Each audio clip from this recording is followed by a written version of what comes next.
बिस्मिल्लाहिर्रहमानिर्रहीम। अस्सलाम वालेकुम। मैं यासिर शाहिद उम्मीद करता हूँ आप सब लोग खैरियत से होंगे।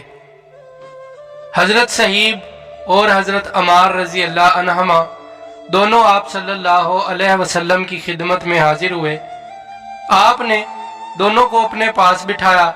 जब ये बैठ गए तो आपने उनके सामने इस्लाम पेश किया और कुरान करीम की जो आयात आप पर उस वक्त तक नाजिल हो चुकी थीं वो पढ़कर सुनाई। उन दोनों ने उसी वक्त इस्लाम कबूल कर लिया। उसी रोज़ शाम तक ये दोनों नबी करीम सल्लल्लाहु अलैहि वसल्लम के पास रहे। शाम को दोनों चुपके से चले आए।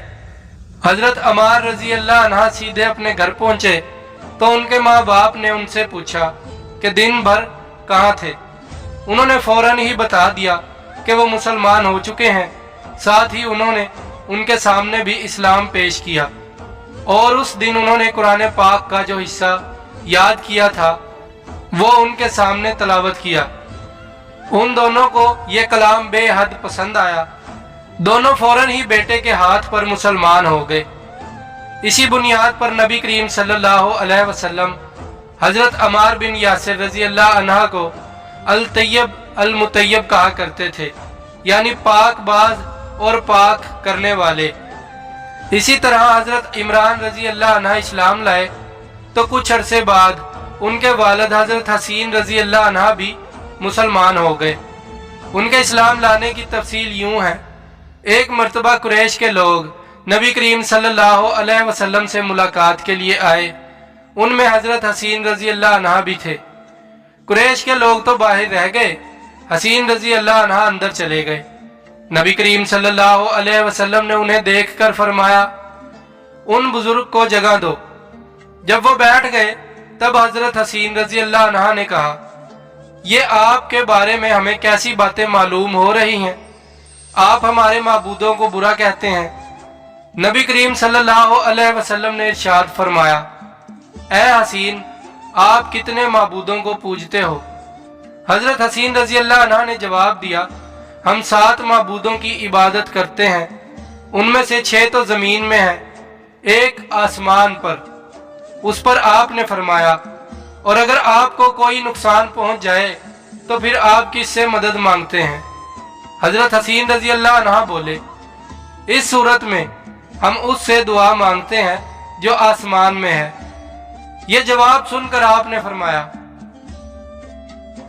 वो तो तन्हा तुम्हारी दुआएं सुनकर पूरी करता है और तुम उसके साथ दूसरों को भी शरीक करते हो।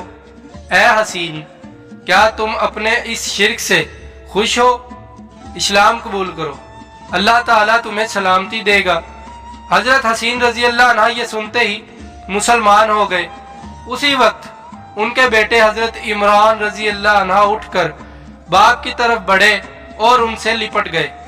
उसके बाद हज़रत हसीन रज़ी अल्लाह अन्हा ने वापस जाने का इरादा किया तो आपने अपने सहाबा इकराम रज़ी अल्लाह अन्हम से फरमाया, इन्हें इनके घर तक पहुंचा कर आए। हज़रत हसीन रज़ी अल्लाह अन्हा जब दरवाजे से बाहर निकले तो वहाँ कुरैश के लोग मौजूद थे। उन्हें देखते ही बोले, लो ये भी बेदीन हो गया। उसके बाद वो सब लोग अपने घरों को लौट गए और सहाबा इकराम ने हज़रत हसीन रज़ी अल्लाह अन्हा को उनके घर तक पहुंचाया। इसी तरह 3 साल तक नबी करीम सल्लल्लाहु अलैहि वसल्लम खुफिया तौर पर तबलीग करते रहे। इस दौरान जो शख्स भी मुसलमान होता था वो मक्का की घाटियों में छुपकर नमाजें अदा करता था।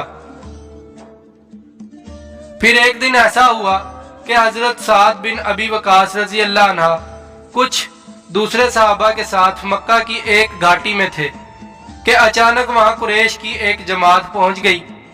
उस वक्त सहाबा नमाज पढ़ रहे थे। मुशरिकों को यह देखकर बहुत गुस्सा आया। वो उन पर चढ़ दौड़े, साथ में बुरा भला भी कह रहे थे। ऐसे में हज़रत साद बिन अबी वकास रज़ी अल्लाह अन्हा ने उनमें से एक को पकड़ लिया और उसको एक ज़रब लगाई। उससे उसकी खाल फट गई, खून बह निकला।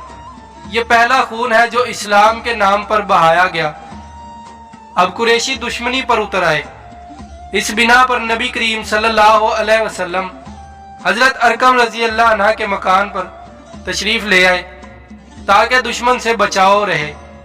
इस तरह हजरत अरकम रजी अल्लाह अन्हा का ये मकान इस्लाम का पहला मरकज बना। उस मकान को दारा अरकम कहा जाता है। नबी करीम सल्लल्लाहु अलैहि वसल्लम के दारा अरकम में तशरीफ लाने से पहले लोगों की एक जमात मुसलमान हो चुकी थी। अब नमाज दारा अरकम में अदा होने लगी। नबी करीम सल्लल्लाहु अलैहि वसल्लम सहाबा किराम रजी अल्लाह अन्हुम को वहीं पर नमाज पढ़ाते, वहीं बैठकर इबादत करते और मुसलमानों को दीन की तालीम देते। इस तरह 3 साल गुजर गए। फिर अल्लाह ताला ने आपको एलानिया तबलीग का हुक्म फरमाया। एलानिया तबलीग की इब्तिदा भी दारा अरकम से हुई। पहले आप यहाँ खुफिया तौर पर दावत देते रहे, यहाँ तक कि अल्लाह ताला ने सूरह शारा में आपको हुक्म फरमाया और आप अपने नजदीक के अहले खानदान को डराइए। यह हुक्म मिलते ही आप काफी परेशान हुए, यहाँ तक कि आपकी फूफियों ने ख्याल किया कि आप कुछ बीमार हैं। चुनांचा वो आपकी बीमार परसी के लिए आपके पास आई। तब आपने उनसे फरमाया, मैं बीमार नहीं हूँ, बल्कि मुझे अल्लाह ताला ने हुक्म दिया है कि मैं अपने करीबी रिश्तेदारों को आखिरत के अजाब से डराऊं। इसलिए मैं चाहता हूं कि तमाम बनी अब्दुल मुत्तलिब को जमा करो और उन्हें अल्लाह की तरफ आने की दावत दो। यह सुनकर आपकी फूफियों ने कहा, जरूर जमा करेंगे, मगर अबू लहब को ना बुलाइएगा, क्योंकि वो हरगिज आपकी बात नहीं मानेगा। अबू लहब का दूसरा नाम अब्दुल अजीज था। ये आपका चचा था और बहुत खूबसूरत था, मगर बहुत संगदिल और मगरूर था। दूसरे दिन नबी करीम सल्लल्लाहु अलैहि वसल्लम ने बनी अब्दुल मुत्तलिब के पास दावत भेजी। उस पर वो सब आपके यहाँ जमा हो गए। उनमें अबू लहब भी था। उसने कहा, ये तुम्हारे चचा और उनकी औलादे जमा है, तुम जो कुछ कहना चाहते हो कहो और अपनी बेदीनी को छोड़ दो। साथ ही तुम ये भी समझ लो कि तुम्हारी कौम में यानी हम में इतनी ताकत नहीं कि तुम्हारी खातिर सारे अरबों से दुश्मनी ले सकें। लिहाजा अगर तुम अपने मामलात पर अड़े रहे तो खुद तुम्हारे खानदान वालों ही का सबसे ज्यादा कर्ज होगा कि तुम्हें पकड़ कर कैद कर दें, क्योंकि कुरैश के तमाम खानदान और कबीले तुम पर चढ़ दौड़े। उससे तो यही बेहतर होगा कि हम ही तुम्हें कैद कर दें। और मेरे भतीजे, हकीकत यह है कि तुमने जो चीज अपने रिश्तेदारों के सामने पेश की है, उससे बदतर चीज किसी और शख्स ने आज तक पेश नहीं की होगी। आपने उसकी बात की तरफ कोई तवज्जो नहीं फरमाई और हाजरीन को अल्लाह का पैगाम सुनाया।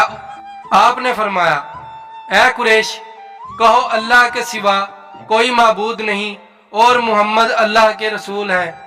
आपने उनसे ये भी फरमाया, ऐ कुरैश, अपनी जानों को जहन्नुम की आग से बचाओ। वहां सिर्फ आपके रिश्तेदार ही जमा नहीं थे, बल्कि कुरैश के दूसरे कबीले भी मौजूद थे। इसलिए आपने उनके कबीलों के नाम ले लेकर उन्हें मुखातिब फरमाया, यानी आपने ये अल्फाज अदा फरमाए, ऐ बनी हाशिम, अपनी जानों को जहन्नुम के अजाब से बचाओ। ऐ बनी अब्द शम्मस, अपनी जानों को जहन्नुम की आग से बचाओ। ऐ बनी अब्द मनाफ, ऐ बनी जहरा, ऐ काब बिन लुई, ऐ बनी मरू बिन काब, अपनी जानों को जहन्नुम की आग से बचाओ। ऐ सफिया, मोहम्मद की फूफी, अपने आप को जहन्नुम की आग से बचाओ। एक रिवायत के मुताबिक आपने ये अल्फाज भी फरमाए, ना मैं दुनिया में तुम्हें फायदा पहुंचा सकता हूँ, ना आखिरत में कोई फायदा पहुंचाने का इख्तियार रखता हूँ, सिवाय इस सूरत के कि तुम कहो ला इलाहा इल्लल्लाह, चूंकि तुम्हारी मुझसे रिश्तेदारी है। इसलिए इसके भरोसे पर कुफर और शिर्क के अंधेरों में गुम न रहना। इस पर अबू लहब आग बगूला हो गया। उसने तिल मिलाकर कहा, तू हलाक हो जाए, क्या तूने हमें इसीलिए जमा किया था? फिर सब लोग चले गए।